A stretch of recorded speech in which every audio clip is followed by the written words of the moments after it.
Earlier in Ultimate X-Men, Hisako Ichiki has been troubled by an ominous figure following her for several weeks.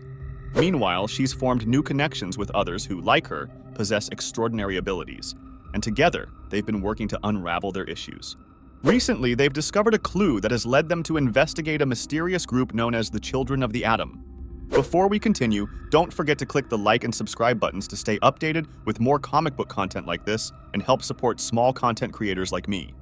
Ultimate X-Men issue 6 begins with Hisako, Mei, and Nico gathering to review what they've learned about the cult, while Nico's other friends play basketball nearby. Nico discloses that her grandmother had been researching a cult associated with the same emblem they've encountered recently. They observe that this same emblem is on Hisako's omamori. One of Nico's friends, Mori, recognizes the emblem as well. She connects it to the Children of the Atom, but after revealing this, she becomes visibly uneasy, as if she has shared something she shouldn't have. Nico clarifies that they're asking about this because they suspect there's a connection between Hisako's mysterious follower and the cult. They speculate that the stalker might be a cult member. Since Tsubasa gave Hisako an omamori bearing a symbol tied to the cult, they consider the possibility that he could have been a member too. When questioned, Mori and Nico's other friend Natsu admit that their parents are members of the Children of the Atom. Meanwhile, Shinobu Kageyama, also known as the Shadow King, discloses his past while writing in his journal. He begins by mentioning that at 16, he was attending Amatsuki Academy and came from a middle-class family. He says he was getting average grades in school. He had typical friends, sort of, he says. But he realized that he was different because he could hear others' thoughts, and they could hear his.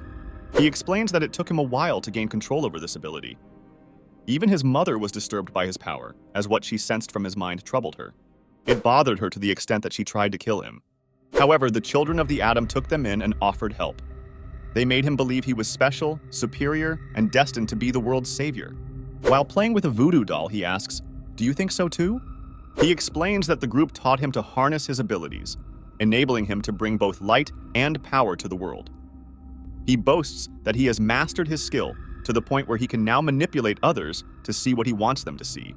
He adds that they also taught him to manage his anger, which made his mother seem pleased. We see a panel where his family is laughing, but his mother appears as if she's possessed. He says he lived obediently and followed their teachings until he met Hisako Ichiki. We then shift back to the basketball courts, where the atmosphere suddenly darkens and Shinobu Kageyama's shadow emerges. Natsu recognizes the shadow as Kageyama and cautions the others to stay alert, as he can manipulate what they see and hear. Hisako and her team prepare for battle as Kageyama launches his attack. Wasting no time, Hisako charges at the Shadow King and demands to know why he won't come out of the shadows.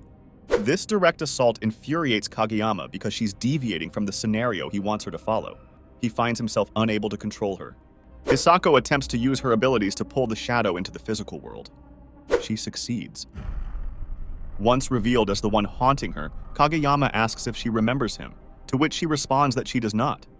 Nico quickly intervenes, using her staff not only to banish the shadow, but also to incapacitate Shinobu. This gives the readers a sense of how powerful Nico's staff is, and helps reinforce the notion that once she masters it, she will be a very powerful character in the future. Hisako remarks that the shadow they face this time seemed different from before. Meanwhile, at his home, we see Kageyama complaining of a headache as his mother tries to soothe him, assuring him they'll visit Meister. Next, we witness a conversation between Meister and an unseen individual. Meister calmly remarks when told Kageyama has come to see him. Again, I suppose it's to be expected at his age. Inform Mrs. Kageyama he will be fine. After all, he's not like the others. He is one of the chosen. Meister then declares that Kageyama is a true Homo superior, as we're shown a very unsettling panel, which appears to depict the doctor and mastermind behind the cult.